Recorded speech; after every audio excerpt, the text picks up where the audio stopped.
Hello students and welcome back to my channel. आज हम लोग डिस्कस करने वाले हैं excretory products and their elimination का topic regulation by kidney function और रेगुलेशन ऑफ किडनी फंक्शन। अगर मैं किडनी फंक्शन की बात करूं तो किडनी की फंक्शनिंग में जो मेजर फंक्शन आपको याद रखना है वो है filtration of blood. Okay, filtration of blood. पूरा जो फंक्शनिंग है ये किडनी का, ये बेस्ड इस पे है, ये बहुत इंपॉर्टेंट है समझना।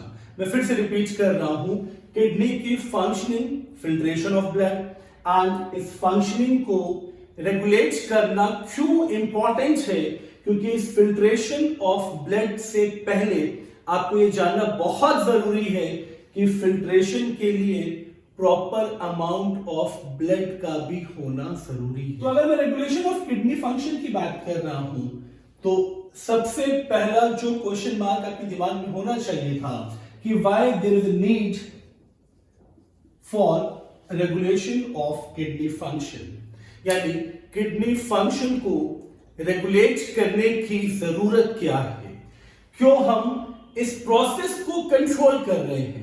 क्यों कंट्रोल कर रहे हैं? क्योंकि इस फंक्शन के प्रोसेस में जो पूरा प्रोसेस है किडनी की फंक्शनिंग का, it is totally based on water. अब दो कंडीशन होंगी। कंडीशन दो क्या होंगी? अगर कंट्रोलिंग की बात कर रहा हूं मैं तो ये तो हुआ normal amount of blood which is approx 5 litres in the human body. और अगर मैं अमाउंट ऑफ वाटर की बात कर रहा हूं तो दो कंडीशन डेवलप होंगी, या तो ये इंक्रीज करेगा या ये डिक्रीज करेगा। अब इस कंडीशन से प्रॉब्लम्स क्या डेवलप होंगी, क्योंकि अगर ये प्रॉब्लम डेवलप नहीं होती तो रेगुलेशन का कोई मतलब नहीं था। तो अगर वॉल्यूम ऑफ वाटर इंक्रीज होगा, वॉल्यूम बढ़ेगा, तो ये अंडरस्टूड है कि इंक्रीज इन वॉल्यूम, अगर वॉल्यूम बढ़ेगा यानी ब्लड का वॉल्यूम भी बढ़ेगा, तो वाटर का वॉल्यूम बढ़ेगा तो वॉल्यूम ऑफ ब्लड भी बढ़ेगा। Volume of blood leads to increase in volume of blood. अब ब्लड का वॉल्यूम बढ़ेगा तो ये भी अंडरस्टूड है कि वॉल्यूम बढ़ेगा तो प्रेशर भी, सॉरी यहां पे मैं एरो से मेंशन करूं कि प्रेशर भी इंक्रीज होगा। बात समझ में आ रही है आपको?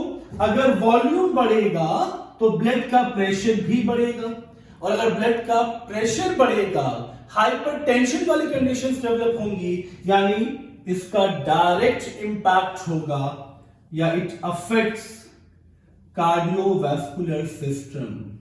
बात समझ में आ रही होगी आपको कि अगर ब्लड का वॉल्यूम बढ़ेगा तो वॉल्यूम बढ़ेगा तो अंडरस्टूड है प्रेशर बढ़ेगा, और अगर प्रेशर बढ़ेगा तो आप तो ये बात जानते हो ना कि अगर हाइपरटेंशन होगा, ब्लड का प्रेशर इंक्रीज होगा तो बहुत से ऑर्गन्स पे अफेक्ट आएगा। उसमें एक कार्डियोवैस्कुलर सिस्टम भी है, यानी आपकी फंक्शनिंग ऑफ हार्ट पे भी इफेक्ट होगा, फंक्शनिंग ऑफ ब्रेन पे भी अफेक्ट होगा। ब्रेन में स्ट्रोक्स डेवलप हो जाते हैं जो ब्लड का प्रेशर बहुत ज्यादा बढ़ने लगता है। और थर्ड, किडनी की फंक्शनिंग पे भी अफेक्ट होगा। रिनल फेलियर वाली जो कंडीशंस आती है, किडनी डैमेज वाली जो कंडीशन आती है, वो भी increase in the blood pressure की वजह से ही आती है। तो अब ये चीज आपको समझ में आ रही होगी कि अगर वॉल्यूम बढ़ेगा तो it leads to several problem, that's why it has to be regulated. इसकी कंट्रोलिंग इंपॉर्टेंट है। सिमिलरली अगर डिक्रीज होगा वॉल्यूम, अगर वॉल्यूम ऑफ वाटर डिक्रीज होगा तो यह अंडरस्टूड है अगर वॉल्यूम डिक्रीज होगा तो ब्लड का वॉल्यूम डिक्रीज होगा। ब्लड का वॉल्यूम डिक्रीज होने का मतलब क्या हुआ कि ब्लड में वाटर लेस हो जाएगा एंड सॉल्ट्स जो है वो इंक्रीज कर जाएंगे। सॉल्ट्स बढ़ रहा है, वाटर कम हो रहा है, तो यह अंडरस्टूड है ऑस्मोटिक प्रेशर बढ़ेगा। ऑस्मोटिक प्रेशर बढ़ेगा ना, क्योंकि वाटर कम है, सॉल्ट्स का कंसंट्रेशन बहुत ज्यादा है, तो ऑस्मोटिक प्रेशर बढ़ेगा। और अगर ऑस्मोटिक प्रेशर इंक्रीज करेगा तो प्रॉब्लम कहां आएगी?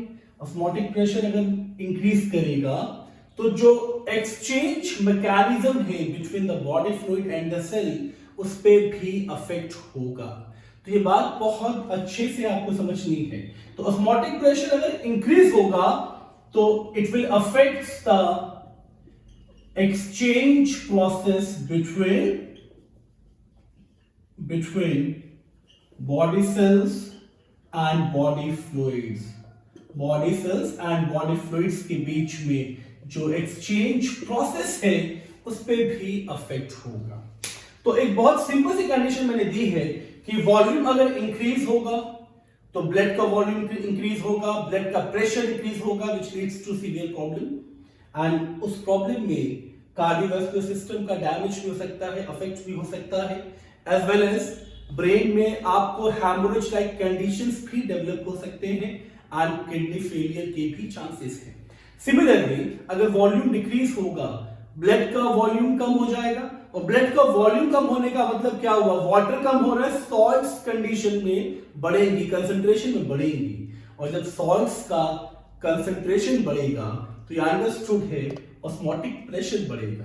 अगर ऑस्मोटिक प्रेशर बढ़ेगा तो एक्सचेंज का जो प्रोसेस है, क्योंकि हम क्या करते हैं बॉडी सेल्स को, टिश्यूज को जो सप्लाई ऑफ न्यूट्रिएंट्स है, ये तो आप जानते हो ना, ये तो ब्लड का ही प्लाज्मा करता है।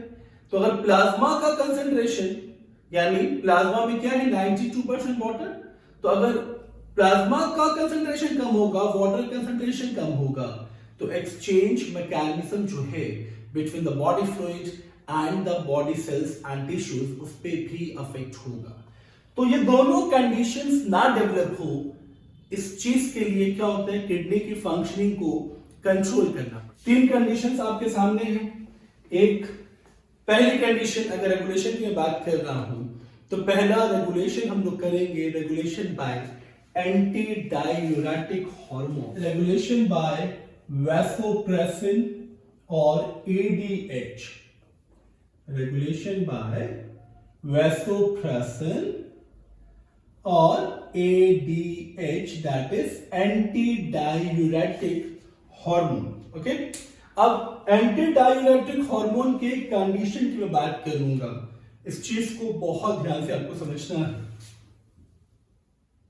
एडीएच, तो ये जो पहला कंपोनेंट है for the regulation of kidney, ADH का functioning totally based on the receptors of thirst. Exactly, यानी अगर मैं बहुत सिंपली कहूं तो अगर बॉडी में वाटर का लेवल कम है एंड वाटर के लेवल के कम होने से क्या होगा, ब्लड का वॉल्यूम डिक्रीज हो जाएगा।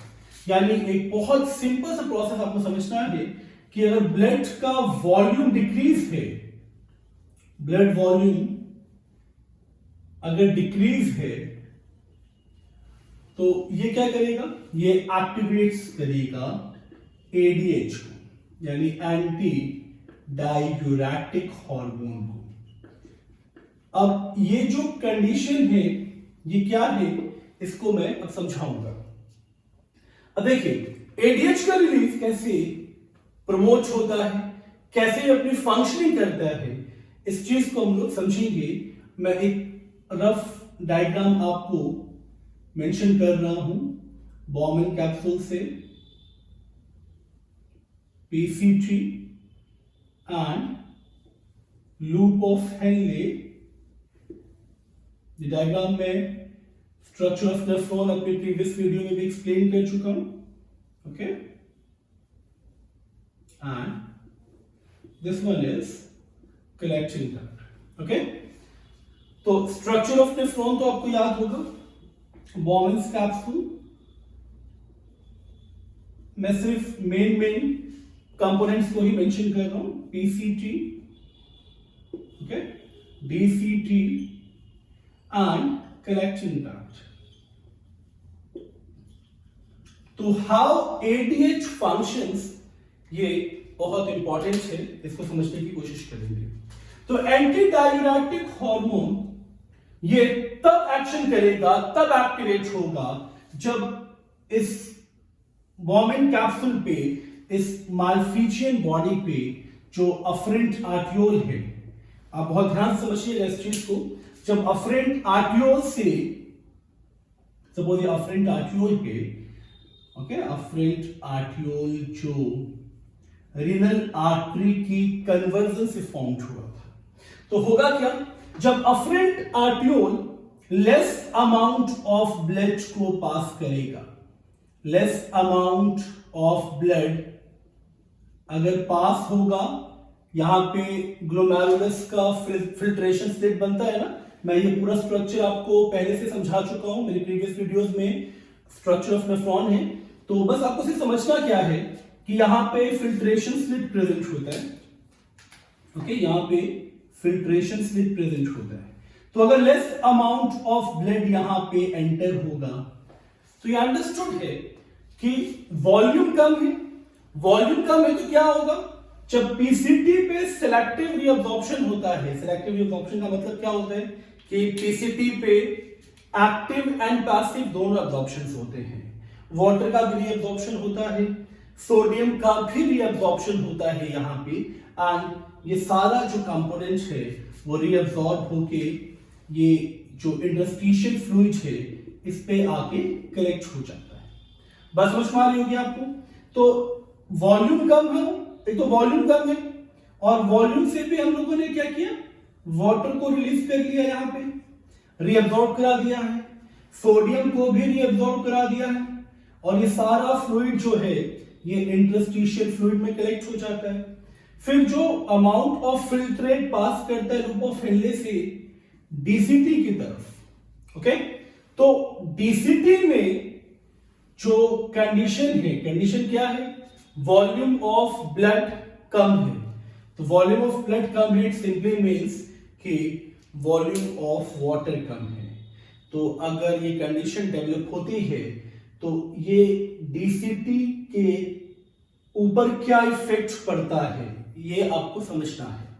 क्या इफेक्ट पड़ता है, जैसे वॉल्यूम कम होगा, ये ब्रेन का एक कंपोनेंट है हाइपोथैलेमस, ये आप लोगों ने पढ़ा होगा डायल्साफिलॉन में। तो हाइपोथैलेमस पे क्या होता है, हाइपोथैलेमस पे होते हैं ऑस्मोरिसेप्टर्स। तो हाइपोथैलेमस के ऑस्मोरिसेप्टर्स इस कंडीशन को डिटेक्ट कर लेते हैं या आइडेंटिफाई कर लेते हैं। तो osmoreceptors detects the low volume of water और लो वॉल्यूम ऑफ ब्लड। बात समझ में आ रही होगी आपको। तो ये जो कंपोनेंट है हाइपोथैलेमस, तो this is the first component which detects the low volume of water और low volume of blood. Hypothalamus का जो हार्मोन था मैंने मेंशन किया था, ये एंटी डाययूरेटिक हार्मोन, इसको रिलीज करेगा, and anti diuretic hormone ADH DCT की वॉल को परमिएबल कर देता है। परमिएबल करने से क्या होता है, डीसीटी से कलेक्टिंग डक्ट को भी परमिएबल करता है। तो डीसीटी से कलेक्टिंग डक्ट से क्या होता है, वाटर का मोर एंड मोर रीअब्जॉर्प्शन होता है। बात समझ में आ रही होगी आपको। इट सिंपली मींस कि हाइपोथैलेमस पे जो ऑस्मोरिसेप्टर्स थे वो डिटेक्ट करते हैं लो वॉल्यूम ऑफ ब्लड को या लो वॉल्यूम ऑफ वाटर को, एंड उसके बाद ये एक्टिवेट हो जाते हैं। और ये चीज आपको समझनी है, हाइपोथैलेमस एडीएच का एक्टिवेशन तभी करेगा जब वॉल्यूम ऑफ ब्लड कम होगा। तो वॉल्यूम ऑफ ब्लड के डिक्रीज होने से जैसे ही एक्टिवेट होगा, जो हार्मोन रिलीज करेगा एडीएच, एंड एडीएच क्या करते हैं, DCT and collecting duct even collecting tubule के वॉल को परमिएबल करता है for the reabsorption of water. जैसे ही वाटर का रीअब्जॉर्प्शन होगा एंड सोडियम का रीअब्जॉर्प्शन होगा, ये वाटर एंड सोडियम इसके जस्ट पैरेलल, आपको याद होगा पैराट्यूबुलर कैपिलरीज, इफरेंट आर्टियोल। तो इफरेंट आर्टियोल में इस तरह से मैं ड्रॉ कर रहा हूं इसके पैरेलल, ओके, वासा रेक्टा। तो इससे होता क्या है, जो इसका डिसेंडिंग लिम्ब है ये परमिएबल टू वाटर हो जाता है, इसमें वाटर की एंट्री होने लगती है, ओके, एंड जो इसका असेंडिंग लिम्ब है ये permeable to sodium and chloride हो जाता है। ओके, ये बात आपको समझ में आ रही होगी। ये जो वासा रेक्टा है, वासा रेक्टा में क्या चेंजेस हुए, जैसे ही ADH, DCT and collecting duct की वॉल को परमिएबल करेगा तो वाटर का मोर एंड मोर एब्जॉर्प्शन होगा, एंड ये जो वाटर है ये इंटरस्टिशियल फ्लूइड से एंटर करेगा इफरेंट आर्टियोल या पैराट्यूबुलर कैपिलरीज, जो भी आप याद रखना चाहें, या वासा रेक्टा। ओके, क्योंकि मैं लूप ऑफ फैलने की बात कर रहा हूं, एंड ये amount of water and sodium chloride blood के वॉल्यूम को इंक्रीज करना स्टार्ट कर देता है। एंड फाइनली एक चीज बहुत अच्छे से आपको याद रखनी है, ये तो कंडीशन हुई activation and functioning.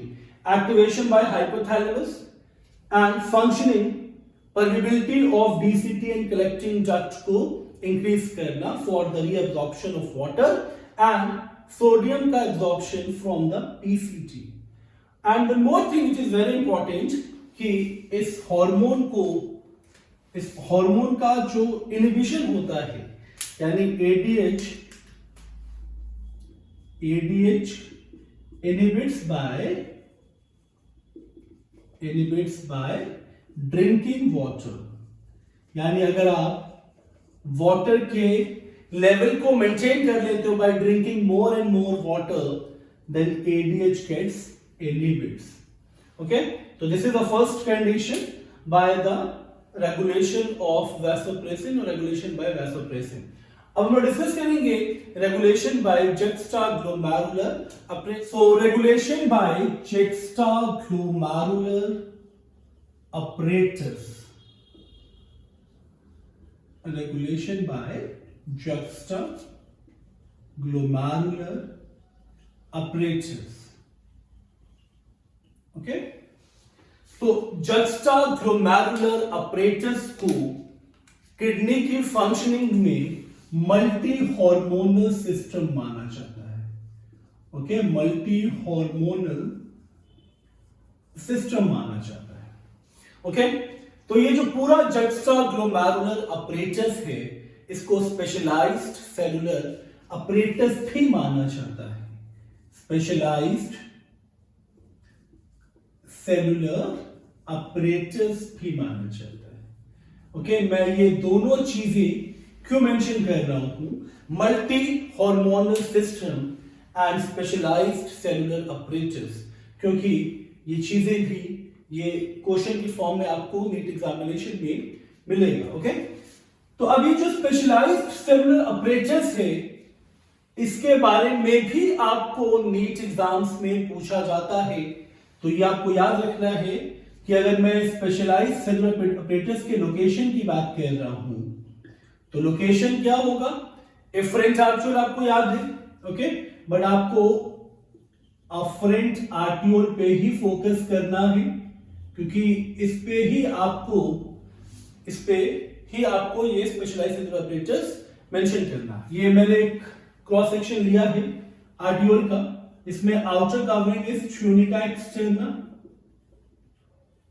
And the middle one is tunica media and the internal one is tunica interna.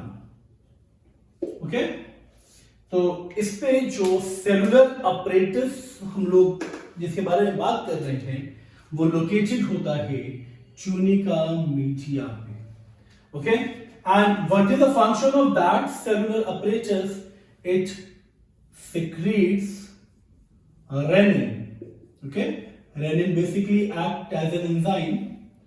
तो अब पहले समझते हैं इस जुक्स्टाग्लोमेरुलर अपरेटस के प्रोसेस को, उसकी फंक्शनिंग को, कि कैसे ये रेगुलेट करता है किडनी की फंक्शनिंग। जुक्स्टाग्लोमेरुलर अपरेटस का जो एक्टिवेशन है, इस पे भी आपको फोकस करना है। इसका एक्टिवेशन है by decrease in volume of blood as well as decrease in blood pressure। तो ये कंडीशन है जिसपे इस अपरेटस का एक्टिवेशन होता है। ओके, अब इस मल्टी हार्मोनल सिस्टम में जो कंपोनेंट्स है, पहले हम लोग वो कंपोनेंट्स भी देख लें, क्योंकि ये जो मल्टी हार्मोनल सिस्टम है यही रेगुलेट करेगा किडनी की फंक्शनिंग को.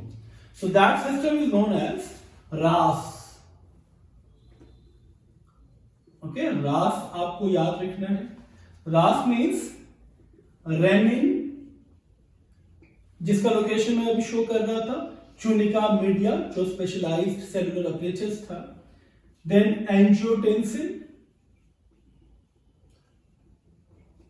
then aldosterone, and S stands for system. Okay, तो renin, angiotensin, aldosterone system is RAS, and ये कैसे किडनी की फंक्शनिंग को रेगुलेट करता है इसको वन बाय वन हम लोग अब डिस्कस करेंगे. तो मैं स्टार्ट कर रहा हूं with the functioning of rennin.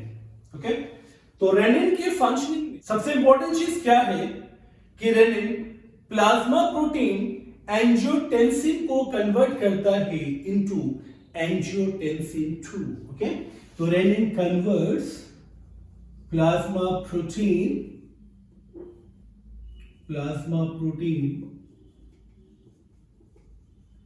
Angiotensin 1 into angiotensin 2. Okay, and ये जो angiotensin 2 है ये एक्ट करता है एज एन एंजाइम, एंड इसका जो फंक्शन है कि ये भी बिल्कुल उसी फंक्शन पे काम करेगा जिसको हम लोग रेगुलेशन में इन्वॉल्व कर रहे हैं, यानी ये इंक्रीज करेगा वॉल्यूम ऑफ ब्लड को as well as pressure of blood को. तो it increases volume of blood and increases pressure of blood. अब सोचने वाली बात यह है कि प्लाज्मा प्रोटीन एंजियोटेंसिन 2 कैसे वॉल्यूम ऑफ ब्लड को बढ़ाता है या प्रेशर ऑफ ब्लड को बढ़ाता है. तो ये आप बहुत ध्यान समझिएगा. एंजियोटेंसिन 2 को वैसोकॉन्स्ट्रिक्टर बोलते हैं. वैसोकॉन्स्ट्रिक्टर मीन्स कि it constricts the blood vessel. अगर ये ब्लड वेसल्स को कॉन्स्ट्रिक्ट करेगा, कंप्रेस्ड करेगा, तो ये अंडरस्टूड है प्रेशर इंक्रीज होगा. ओके, तो this is the first condition that it constricts the blood vessels which increases the pressure of blood.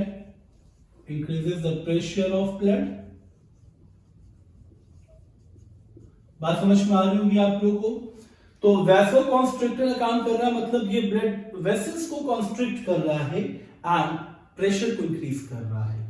तो ये हुआ इसका पहला फंक्शन.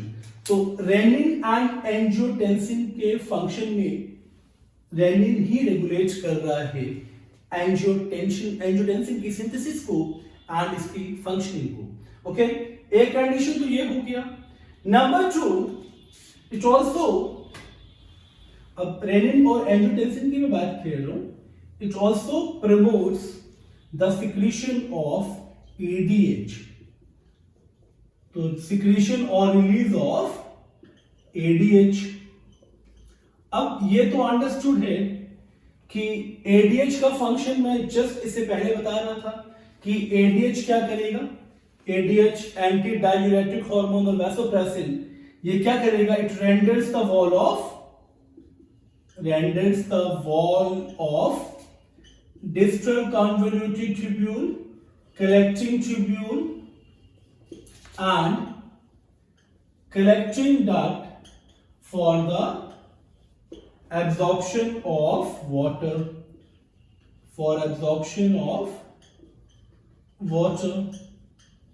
ओके, तो ये दो फंक्शंस रेगुलेट करने में सबसे इंपॉर्टेंट रोल तो रेनिन ही प्ले कर रहा है, क्योंकि रेनिन का जो सिक्रीशन है, रेनिन का जो रिलीज है, यही रिस्पॉन्सिबल है for the conversion of plasma protein angiotensin 1 into angiotensin 2, and angiotensin 2 को बहुत अच्छे से आपको याद रखना है कि it act as an enzyme and it constrict the blood vessels, hence it is also known as vasoconstrictor.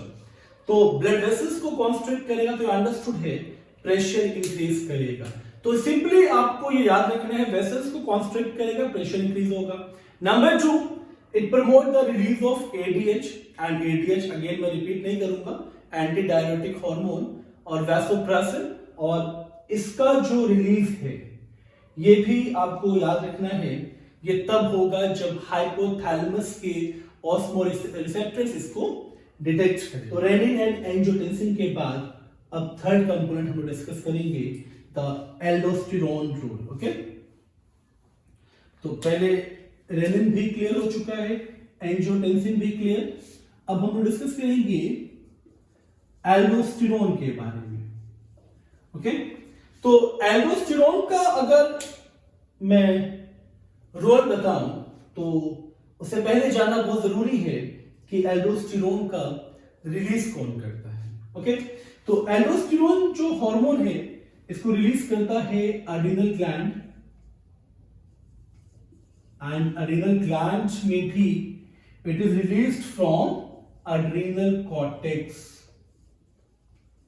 ठीक है, ये एड्रिनल कॉर्टेक्स का एक हार्मोन है mineral corticoids, and mineral corticoid से जो प्रिंसिपल हार्मोन रिलीज होता है वो है एल्डोस्टेरोन. तो it's a principal hormone aldosterone. Okay, at least ये आपको याद रखना है बहुत अच्छे से कि एल्डोस्टेरोन का रिलीज, क्योंकि एंटी डायरेटिक हार्मोन जो है ये पिट्यूटरी का हार्मोन है एंड इसकी सिक्रीशन एंड इसकी रिलीज को रेगुलेट करता है हाइपोथैलेमस का हार्मोन.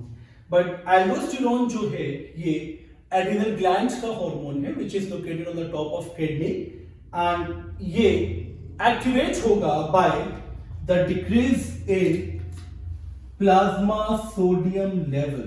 ओके, ये बहुत अच्छे से आपको याद रखना है. ये एक्टिवेट होगा, activates by decrease in plasma sodium level. यानी कहीं ना कहीं ये भी चीज आपको समझ में आ रही होगी कि एल्डोस्टेरोन का भी एक्टिवेशन तभी होगा जब वॉल्यूम जो है ब्लड का वो डिक्रीज हो जाएगा. तो अब ये फंक्शन कैसे करेगा, इस चीज के लिए सिर्फ आपको इतना याद रखना है, एल्डोस्टेरोन का जो एक्टिवेशन हुआ था वो हुआ था जब प्लाज्मा में सोडियम का लेवल डिक्रीज हुआ है. तो ये प्रमोट करेगा डीसीटी को एंड पीसीटी को to absorb more and more sodium to maintain the volume of blood. तो एल्डोस्टेरोन के फंक्शन को मैं यहां मेंशन कर रहा हूं. तो it promotes the absorption of sodium by DCT as well as PCT, okay, to maintain the volume of blood. तो to maintain the volume of blood simply means कि ये भी वाटर के लेवल को मेंटेन करने के लिए एक्टिवेट हुआ है. अब इन दो कंपोनेंट्स के बाद हम डिस्कस करेंगे the third component ANF. So the next component is atrial natriuretic factor. इसको अगर शॉर्ट फॉर्म में याद रखें तो इट्स ANF. ओके, तो ये जो फैक्टर है it is also a hormone, released by wall of atria, okay. अब इसकी फंक्शनिंग बिल्कुल ऑपोजिट है क्योंकि ये रेनिन के फंक्शन को अपोज करता है. It opposes the function of rennin.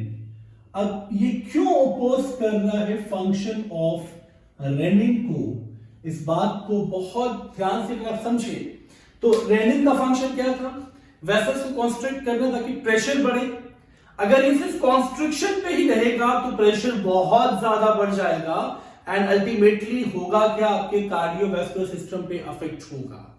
तो उस प्रेशर को रेगुलेट करने के लिए रेनिन का इनहिबिशन होना इंपॉर्टेंट है। ओके, एंड रेनिन की वजह से ही एंजियोटेंसिन का एक्टिवेशन था एंड एंजियोटेंसिन के बाद एक्टिवेशन हुआ था एल्डोस्टेरोन का, जिससे सोडियम का रीअब्जॉर्प्शन बहुत ज्यादा होने लगा था। अगर सोडियम का रीअब्जॉर्प्शन बहुत ज्यादा होने लगेगा तो बॉडी में सेवरल प्रॉब्लम्स आएंगी, चाहे वो जनरेशन या कंडक्शन ऑफ इंपल्स पे ही बेस्ड हो। बात समझ में आ रही है आपको? यानी मैं बहुत सिंपली कहूं तो रेनिन का काम सिर्फ इतना है, सॉरी एएनएफ का काम सिर्फ इतना है, इट इनहिबिट्स द